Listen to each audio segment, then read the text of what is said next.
Hable primero de sus propios errores. Mi sobrina Josephine Carnegie había venido a Nueva York para trabajar como secretaria mía. Tenía 19 años, se había recibido 3 años antes en la escuela secundaria y su experiencia de trabajo era apenas superior a cero. Hoy es una de las más perfectas secretarias del mundo, pero en los comienzos era, bueno, susceptible de mejorar. Un día en que empecé a criticarla reflexioné. Un minuto, Dal Carnegie, espera un minuto. Eres 2 veces mayor que Josephine. Has tenido 10.000 veces más experiencia que ella en estas cosas.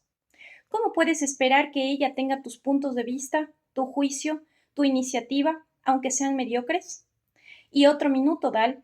¿Qué hacías tú a los 19 años? ¿No recuerdas los errores de borrico, los disparates de tonto que hacías? ¿No recuerdas cuándo hiciste esto y aquello? Después de pensar un momento, honesta e imparcialmente, llegué a la conclusión de que el comportamiento de Josephine a los 19 años era mejor que el mío a la misma edad, y lamento confesar que con ello no hacía un gran elogio a Josephine. Desde entonces, cada vez que quería señalar un error a Josephine, solía comenzar diciendo: Has cometido un error, Josephine, pero bien sabe Dios que no es peor que mucho de los que he hecho. No has nacido con juicio como pasa con todos. El juicio llega con la experiencia y eres mejor de lo que yo era a tu edad. Yo he cometido tantas barrabasadas que me siento muy poco inclinado a censurarte. Pero, ¿no te parece que habría sido mejor hacer esto de tal o cual manera? No es tan difícil escuchar una relación de los defectos propios si el que la hace empieza admitiendo humildemente que también él está lejos de la perfección. Dilliston, un ingeniero de Brandon, Manitoba, Canadá, tenía problemas con su nueva secretaria. Las cartas que le dictaba llegaban a su escritorio para ser firmadas con 2 o 3 errores de ortografía por página. El señor Dilliston nos contó cómo manejó el problema. Como muchos ingenieros, no me he destacado por la excelencia de mi redacción u ortografía. Durante años he usado una pequeña libreta alfabetizada donde anotaba el modo correcto de escribir ciertas palabras.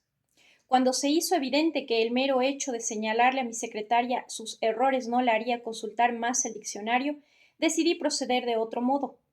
En la próxima carta donde vi errores, fui a su escritorio y le dije: No sé por qué, pero esta palabra no me parece bien escrita.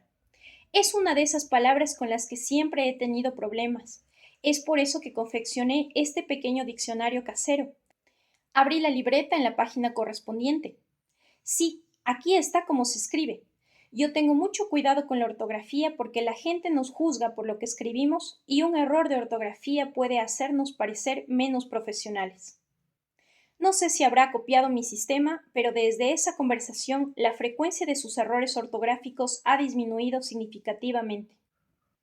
El culto príncipe Bernhard van Bülow aprendió la gran necesidad de proceder así allá por 1909.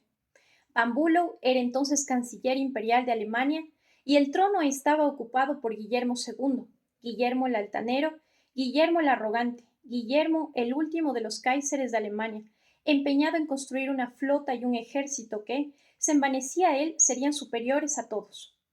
Pero ocurrió una cosa asombrosa. El Kaiser pronunciaba frases increíbles que conmovían al continente y daban origen a una serie de explosiones cuyos estampidos se oían en el mundo entero. Lo que es peor, el Kaiser hacía estos anuncios tontos, egotistas, absurdos, en público.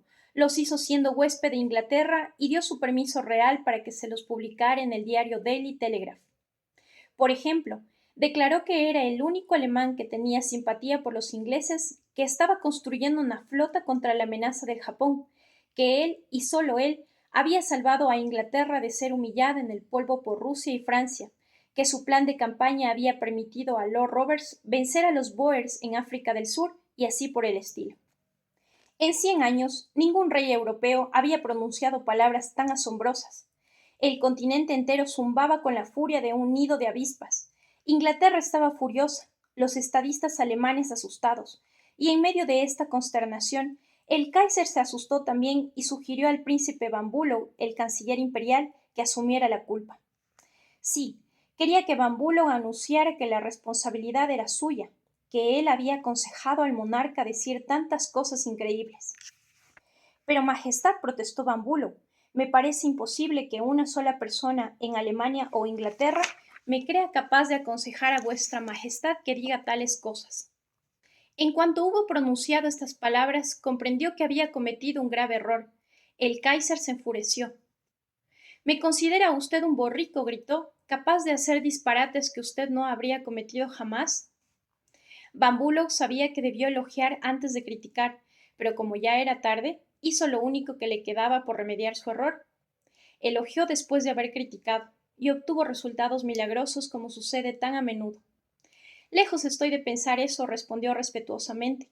Vuestra Majestad me supera en muchas cosas. No solo, claro está, en conocimientos navales y militares, sino sobre todo en las ciencias naturales. A menudo he escuchado lleno de admiración cuando vuestra Majestad explicaba el barómetro, la telegrafía o los rayos Röntgen.